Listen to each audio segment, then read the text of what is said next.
We are about to undergo the fourth industrial revolution. Historically speaking, industrial revolutions have been caused by the arrival of general-purpose technologies, or GPTs.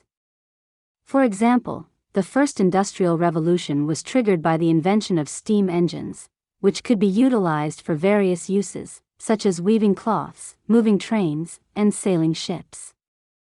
The upcoming revolution is driven by the development of artificial intelligence.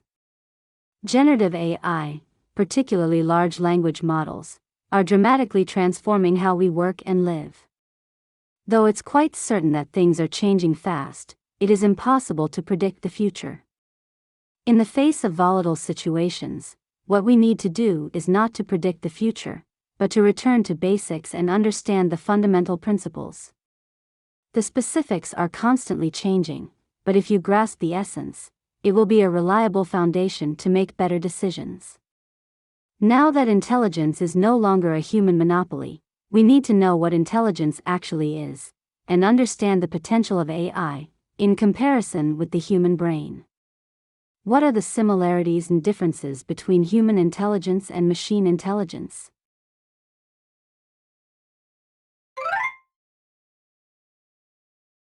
Contrary to the general impression, AI is not a perfect and universal solution. In fact, machines cannot perform well, without enough and proper learning, like humans. For example, Mark Twain was one of the greatest writers in American literature, but obviously he couldn't even speak a word when he was a newborn baby.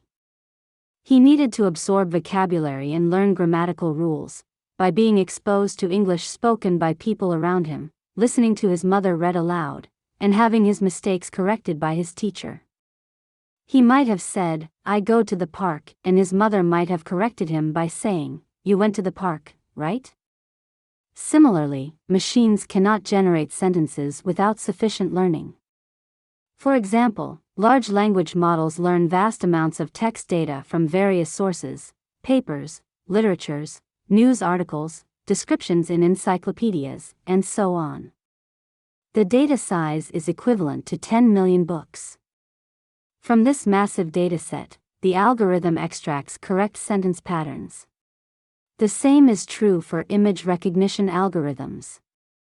For a machine to identify a certain object in a picture, it has to learn from tens of thousands of image data.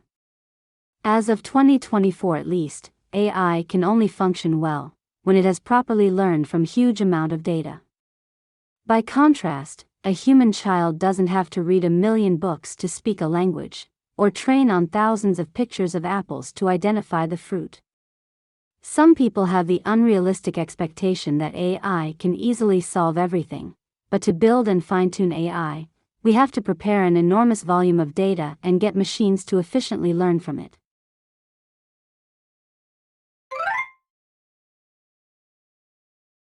Surprisingly, human intelligence and artificial intelligence process information in similar ways with similar structures. The majority of our cognitive functions are handled by a part of the brain called the neocortex, which is composed of 6 interconnected layers. Information processing involves moving across different layers and regions, building an abstract and integrated understanding from fragmented pieces of information. Think about the case when you hear someone say, "song." First of all, the brain identifies each phoneme captured by the auditory system, namely, your brain perceives the sounds of S, O, N, and G. This information is sent to other parts of the brain, where it is combined and perceived as a word, song. Then, the recognized word is integrated with the entire sentence and the context. If you heard words like band or the Beatles right before, the brain infers that the word song means what humans sing, not a bird's cry. In this way, linguistic information begins with the recognition of fragmented pieces and is gradually built into a more integrated and comprehensive understanding, through multiple layers and regions. Next, take a look at how artificial intelligence processes natural languages with a hierarchical structure. The lowest layer identifies specific individual characters or words.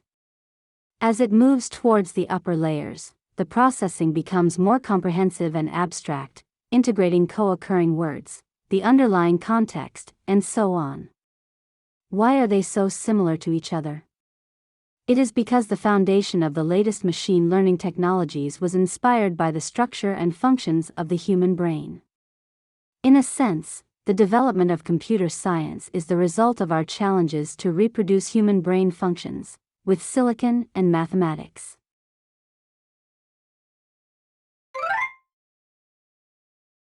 Computers have 4 distinctive abilities that humans can never have: variety of perception, connectivity, replicability, and updatability. First, machines can perceive information that humans cannot.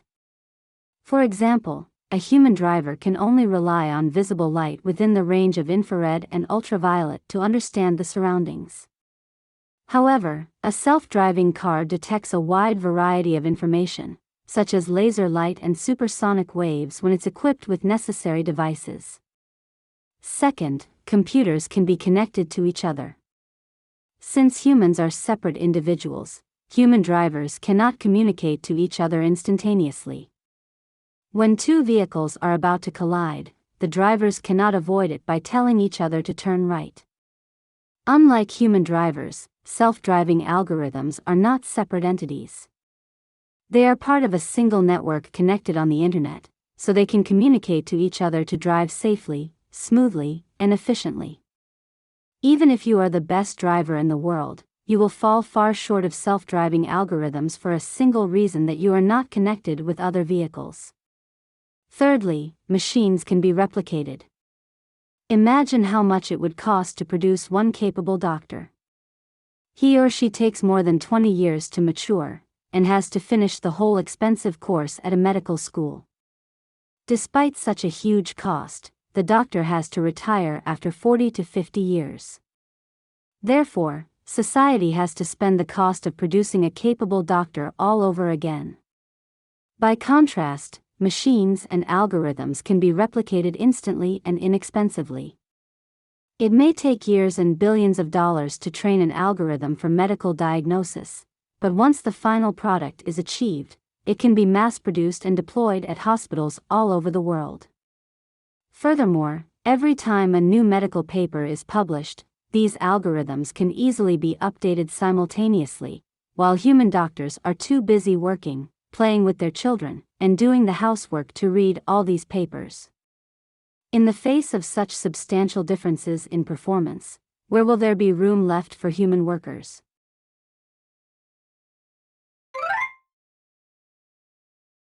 One of the most profound differences between human and computer intelligence is whether they understand meanings. If you ask machines to translate a word apple or identify apples within a picture, they will do the job perfectly for you. However, computers don't understand what an apple actually is. We humans hear the word apple and immediately remember how it tastes and feels in our mouths, or possibly associate it with a certain technology company or a legendary hero of Switzerland. Computers never act this way, but, up till now, this doesn't seem to matter. Alan Turing, the great mathematician who laid the foundations of modern computer science, already had insight into this matter back in 1950. He proposed the idea called the Turing test. When you talk with a machine in a natural language, if you feel that you are talking to a real person, the machine has intelligence. In other words, he shifted the matter of whether the machine has intelligence or not, onto the matter of subjective perceptions of human beings. The Turing test seems right. For example, large language models don't understand the meaning of the text they generate. They are simply sequencing words that are statistically most likely to follow the previous word in the given context. Whether you ask for career counseling or tutoring in quantum physics, ChatGPT and Google Gemini will give you better answers than the vast majority of the human population. However, they are merely pretending to understand, and never know the dilemma in difficult career decisions, and mysterious behavior of quanta. Yet, they are capable enough for commercial use.